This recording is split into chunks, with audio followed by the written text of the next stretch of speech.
How's it going, you guys? AZPlow21 back again with more of the W3 save, our local to global save here in WMMA 5. Appreciate you guys being so patient. I know it's been about a good 2 months or so since I've been back, but a little bit more time on my hands now, so let's go ahead and get right into it. Not going to beat around the bush. Missed you guys, and yeah, we are going to finish out what we started here with W3. We're going to overtake the UFC. As you can see, 87.5% high level international. We already know that the UFC is the #1 organization right now. That's not going to be a thing for too long. Popularity right now, they've actually increased since the last time that I've seen you guys. 94.7. As long as they don't hit that 100 and keep it at that, that's fine. We're going to eventually overtake them. It's really just a matter of how good our cards are. Hypothetically, 94.7, and we are currently at 87.5. I mean, it's really just on us, essentially, because we don't really want to worry too much about what the UFC is doing. We have to focus on us. At the rate we've been going at, my guess is that right now, we are probably going to be doing like 1.5, 2.5 percentage points increases every single show. So just going off of that, 2 percentage points, 13, about 7 or 8 shows, I'd imagine, before we overtake the UFC. That would be us hitting 100%, essentially. That's not to say that the UFC can't hit that 100% mark, but nonetheless, we shall see how long it takes, actually, because I don't know how much the other countries, the other regions are going to factor into that as well. I'm not sure it does. I'm pretty sure it's just based off of the highest popularity, like the area with the highest popularity. I don't think it's like an average or anything like that. I think it's just based off of the area with your highest popularity. So as long as in America we are more popular than the UFC, that should not be too big of an issue. So yeah, that's all we got to do. Today it's a good one though. We have for you W3 102 IGE versus TOPURIA. So we got Dan Ige and ILIA TOPURIA, which would be a sick fight in real life. Almasov and Fabian Edwards, Nurmagomedov, Usman, Joe Selecki, Francis Ngannou fighting against a regen Japanese fighter, Mackenzie Dern fighting against Hope Chase, who is a regen fighter, bantamweight, who has been in Invicta and won, and now she is fighting here in W3. Again, I really appreciate you guys so much. Be sure to like the video, subscribe if you have not already. Like I mentioned in the previous videos, after we do finish W3, the idea is to start over in the UFC. Clean slate, brand new series. That is the idea for a series as far as WMMA 5.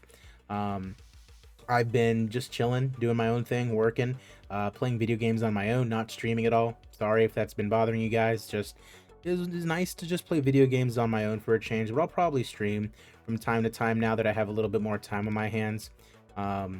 You know, it always used to like not make sense to me, like if you're playing video games, why aren't you streaming it? But it's just a little bit more enjoyable just to play it on your own sometimes. But I've been playing through a Hogwarts Legacy, so I'll probably be streaming that from time to time. And yeah, whatever else I decide to stream or upload for you guys, I'll be sure to get that on here.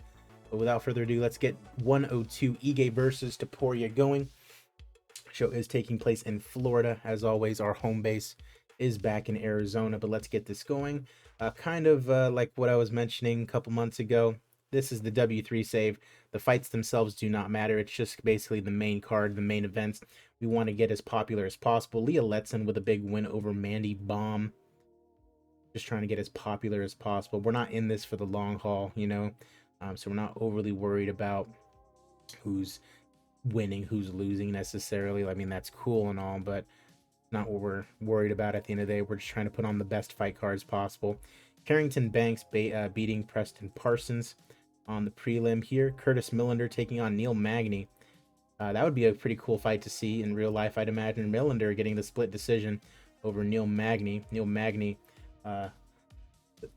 doing quite well for himself in the UFC as of late. Jordan Main taking on Basil Hafez, and it's Jordan Main getting the win over Hafez via knockout.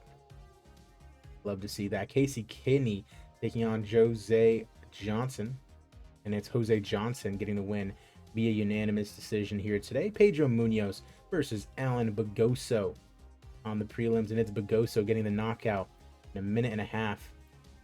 He is not a regen. This guy's an actual human being, I believe. Apparently. Not too sure, but good for Alan Bagoso getting a big win over Pedro Munoz.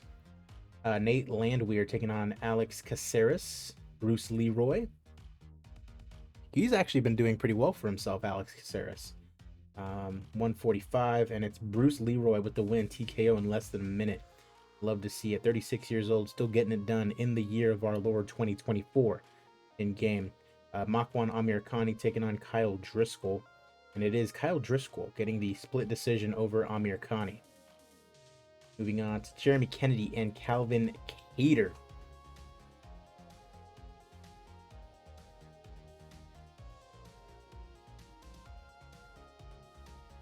Jeremy Kennedy taking on the Boston finisher Calvin Cater on the prelims, and it is Calvin getting the win here today.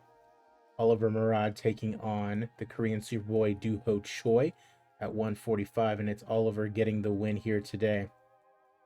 Mackenzie Dern and Hope Chase on the first main card fight, and it is Mackenzie Dern with the submission victory.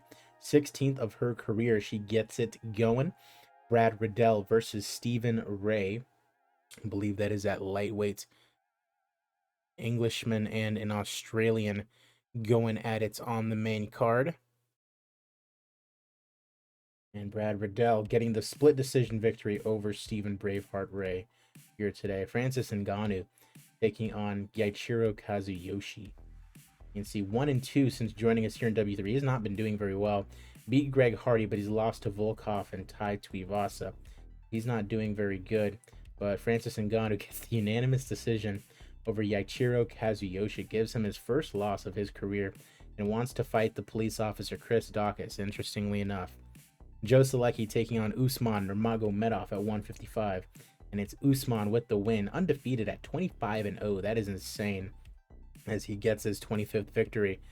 Co-main event, Fabian Edwards taking on Yaroslav Amosov.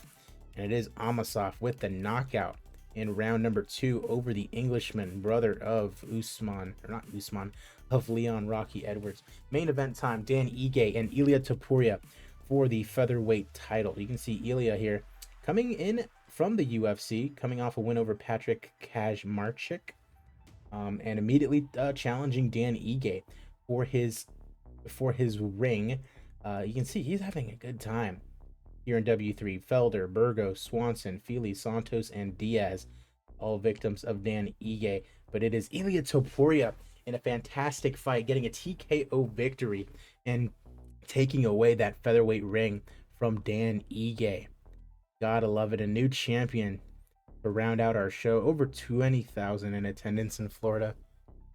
Absolutely got to love it, as our popularity increases by 2.7. So that is a big one, as we get ever so closer to overtaking the UFC. As always, nice $12 million in profit. We're not in it for the money. We're just trying to become the #1 organization. We are well on our way to doing that. Really appreciate you guys. As always, I'm AZPlow21, and I will see you guys at the fights.